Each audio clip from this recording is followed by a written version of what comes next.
Hello. This video addresses why does the extent of the narcissist manipulations vary? We narcissists manipulate.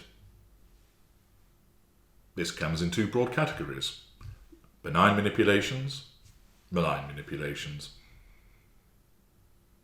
If you want to know whether a narcissist is manipulating you, go to the Knowledge Vault and access, is it a manipulation? It's very useful information. Of course, some of you will say, well, if his lips are moving, he must be manipulating. Ha ha ha ha ha. Narcissists manipulate. We might flatter you, bribe you, compliment you, take you to lovely places, buy you gifts.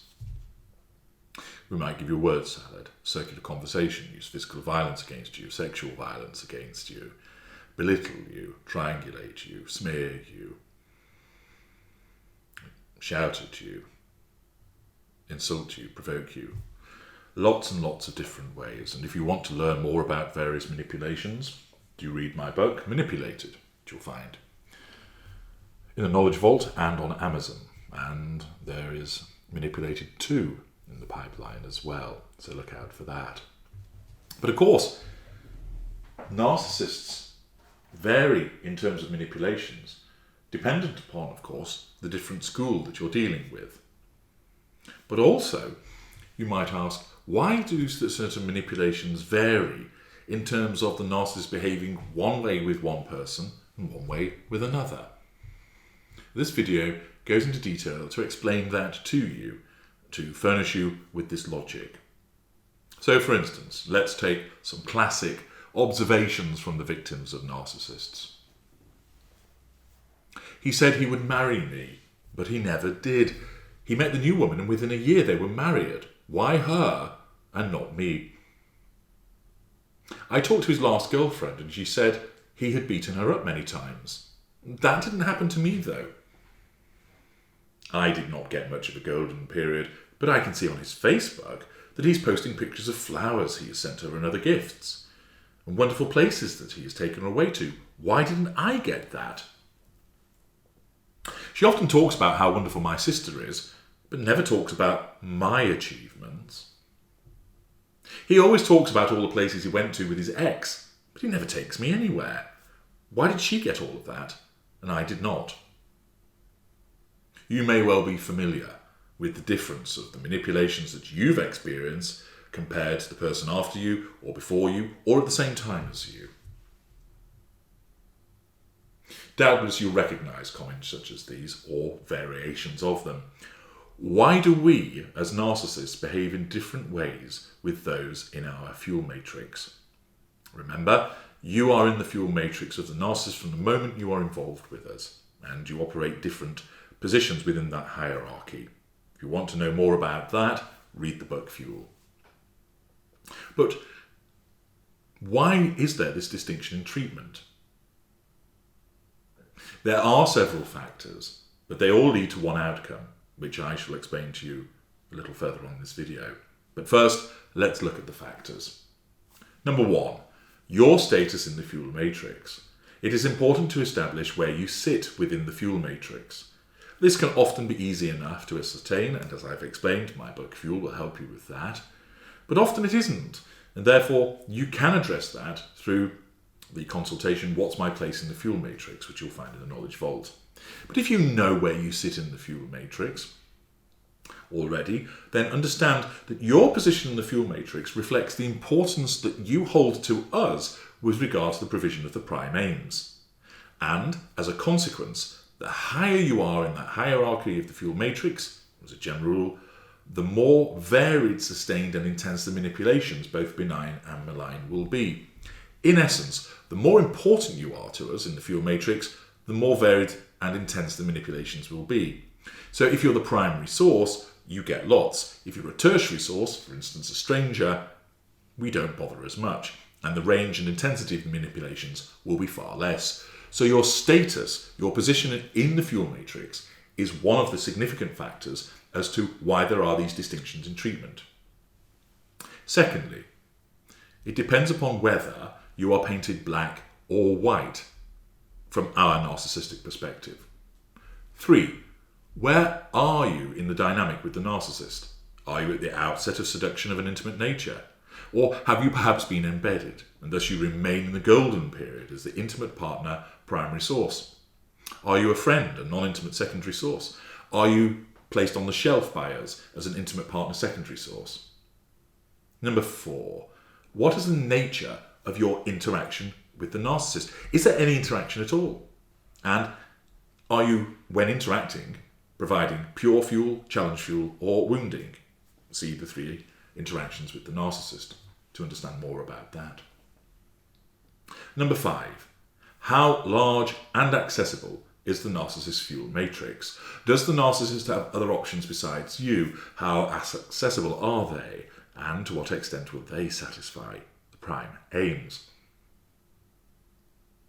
6. Perception. You may perceive, through the warped lens of emotional thinking, that there is a considerable variance in behaviour, but you must revisit this and look for evidence. You may perceive that he is always buying your replacement gifts, but is he really? You are likely to find, when looking at this from an evidential point of view, and rather just based upon perspective, that he's actually only bought her 2 gifts 2 or 3 times, but your emotional thinking took hold of, say, your narcissistic trait of envy, and used it against you to suggest that there was actually a lot of gift buying going on, so that you would continue to engage with the narcissist as a consequence of this envy, annoyance, or sadness, and thus feed your addiction to the narcissist. 7. Consider also instances where the basis of your comparison is information fed by the narcissist, him or herself. The narcissist tells you that, for instance, he went to Rome, Paris, Budapest, Copenhagen, and so forth with his previous girlfriend, whilst you get to go to Bognor Regis Butlins. But do you have any evidence that he actually took her to these places?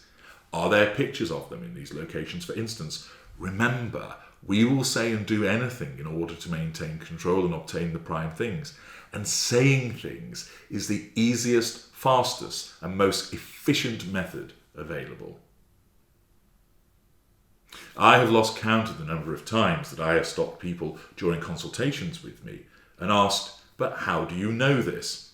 And they respond with, "The narcissist told me." I then explain, of course, that this cannot be relied upon, and therefore they must seek independent evidence. Often they do so, and later confirm to me that the narcissist lied. These lies will be used in relation to benign and malign matters also. Accordingly, your perception may also be affected by the lies of the narcissist, so that you are led to believe that a different victim was treated better or differently, when in actual fact they were not. All of these factors influence the degree to which the narcissist manipulates you. But what do they all lead to ultimately? The completion of the prime aims, and in particular, control. The extent of the manipulation is linked to the necessity to assert control over the appliance. Take, for example, a tube of toothpaste. If the tube is full of toothpaste, you do not have to exert much pressure on the tube to get what you want, namely the toothpaste. A gentle squeeze, and out comes the minty plaque attacker. Conversely, if the tube is nearly empty, you have to squeeze from the very edge of the tube, possibly rolling it upwards in order to coax the last of the toothpaste out of the tube and onto your toothbrush. Comparatively, this takes a lot more effort to achieve the same outcome. Toothpaste on the toothbrush. Similarly, the outcome that we want, and remember, lesser and mid-range is instinctive, greater and ultra, we know this, is control over you and others. If that control can be achieved with a gentle squeeze, then this is what happens. If we need to obtain that control through a more concentrated effort, with a sustained and intense squeeze, then this is what happens instead. we must have the prime aims, and chief amongst them is control. And because the circumstances that both 1. Threaten our control in the first place, and 2. Threaten the assertion of control can and will vary considerably, then so does the type of manipulation applied. The extent and intensity of that manipulation, and the effort which is required to achieve what is necessary.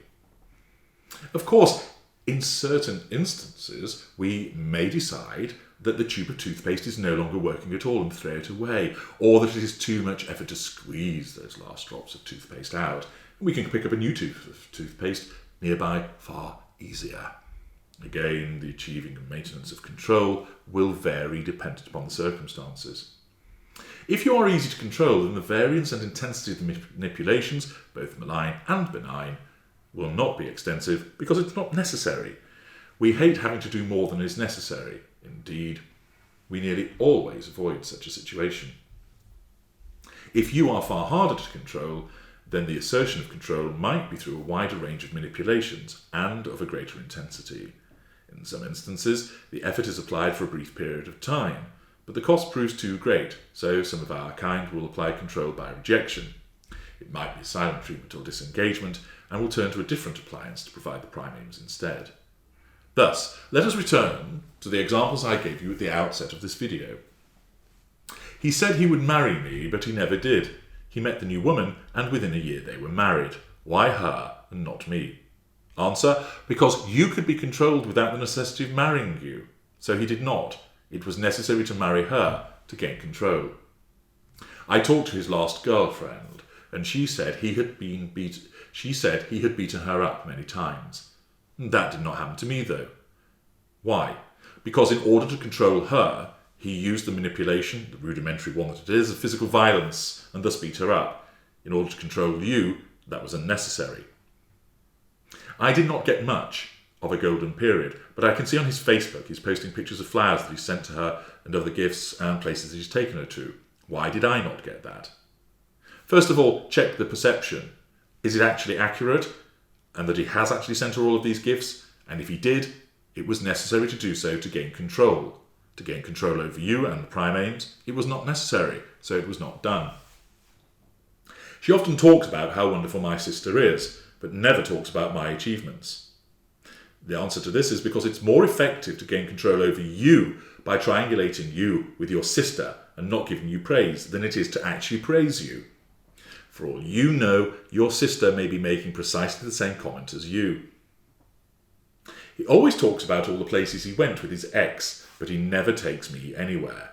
Why did she get all of that and I did not? Again, check the evidence, and if it is accurate that it was necessary to take the ex to these places to gain control, it is easier to triangulate you by mentioning them to control you than it is to take you to these places to gain control. It is about the achievement of the prime aims, and chief amongst them, the control. The manipulations vary upon the need to assert and maintain control over you.